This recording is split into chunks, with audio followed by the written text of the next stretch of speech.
بسم اللہ الرحمن الرحیم 5 جنوری 22 جمادی الثانی صدق و وفا کے پیکر سیدنا صدیق اکبر رضی اللہ تعالی عنہ کی یوم وفات کا دن تھا۔ وہ صدیق جس کی صداقت کے چرچے سیدنا امام الانبیاء حضرت محمد الرسول اللہ صلی اللہ علیہ وسلم کی زبان اقدس ہے۔ وہ صدیق جس کی صداقت کے چرچے قرآن کے اندر موجود ہے۔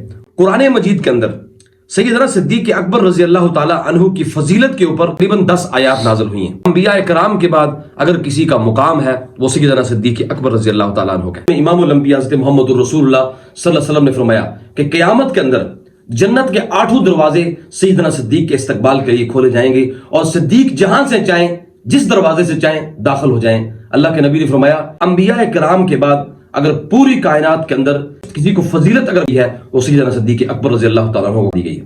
اللہ رب العزت سے دعا ہے اللہ تعالیٰ مجھے بھی اور آپ کو بھی صدیق اکبر رضی اللہ تعالیٰ عنہ کی تعلیمات پر چلنے اور اس پر عمل کرنے کی توفیق عطا فرمائے۔